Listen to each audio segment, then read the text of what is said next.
The Zephyrian medic stared at the human's vital signs display, its three eyes blinking in rapid succession, a clear sign of distress among its species.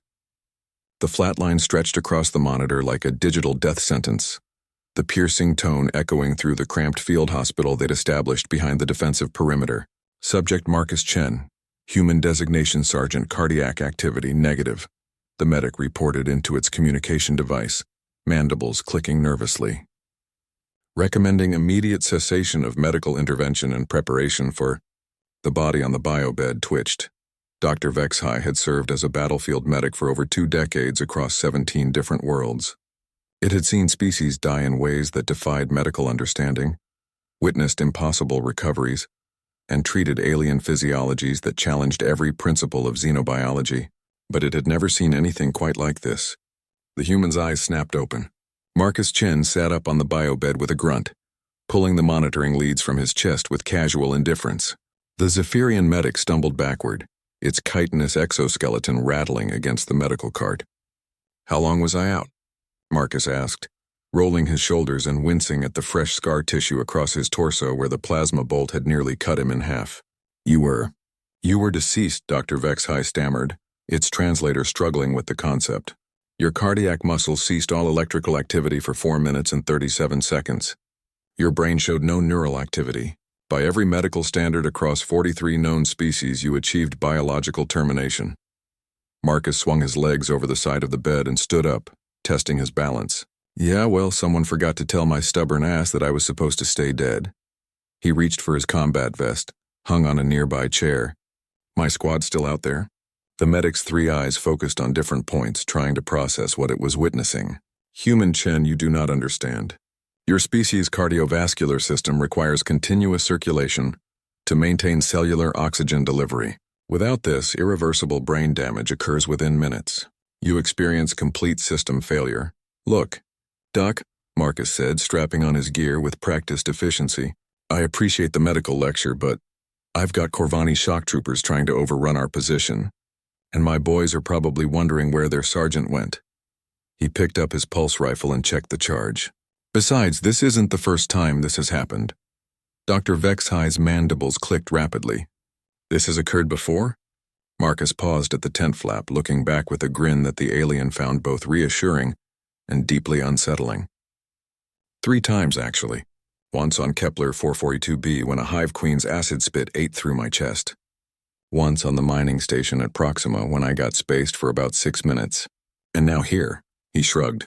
"Humans are harder to kill than most folks think." The sound of weapons fire intensified outside, punctuated by the distinctive whine of Corvani energy weapons and the deeper bark of human kinetic rounds. Marcus's expression hardened. "Your people need to understand something about humanity, Doc," he said, his voice carrying the weight of 1,000 battles. "We didn't claw our way to the top of our food chain by giving up when things got rough. We didn't spread across the galaxy by accepting defeat. And we sure as hell didn't join this alliance to watch good people die while we take a dirt nap." Dr. Vexhai watched in fascination as Marcus's pupils dilated slightly. His breathing deepened and his muscle tension increased. The human was manually triggering what the medical texts called an adrenaline response, flooding his system with combat stimulants his own body produced. "The human cardiovascular system," Marcus continued, heading toward the sound of battle, "isn't just a pump. It's a backup system. We've got redundancies built on top of redundancies, and when one system fails, another kicks in. But more than that, Doc, we've got something you can't measure with your instruments." "What is that?" Marcus Chen paused at the threshold between the medical tent and the chaos of the battlefield beyond. Explosions lit up the night sky, and the distinctive buzz of Corvani fighters screamed overhead. His squad's voices crackled over the comm, calling for reinforcements, reporting casualties, holding the line against impossible odds. "We've got a reason to keep fighting even when our bodies say we can't," he said simply. The sergeant disappeared into the maelstrom of combat, leaving Dr. Vexhai alone with its instruments and its confusion. The medic returned to its workstation, pulling up the human's medical files, cross-referencing them with everything known about human physiology. The data made no sense. Humans should be fragile creatures. No natural armor, no redundant organs, no regenerative capabilities beyond basic cellular repair. Their bone density was average, their muscle mass unremarkable, their sensory capabilities inferior to dozens of other species in the Alliance. But the reports kept coming in. Humans fighting with broken bones, humans continuing missions with injuries that should have incapacitated them, humans recovering from wounds that killed other species, and now humans literally returning from clinical death to rejoin the battle. Over the comm system, Dr. Vexhai heard Sergeant Chen's voice rallying his troops. Corvani third wave coming in hot from Sector 7. Jenkins, get that heavy plasma cannon repositioned. Rodriguez, I need covering fire on the left flank. Nobody dies today unless I give them permission. The distinctive sound of human laughter cut through the weapons fire. Dr. Vexhai began composing its report to the Alliance Medical Council.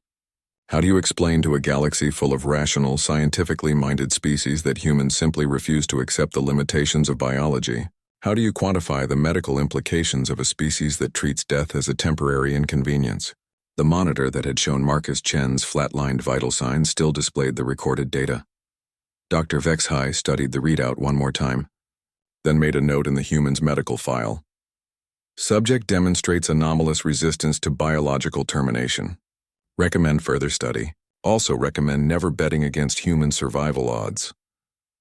Outside, the battle raged on, and somewhere in the chaos, a dead man kept fighting.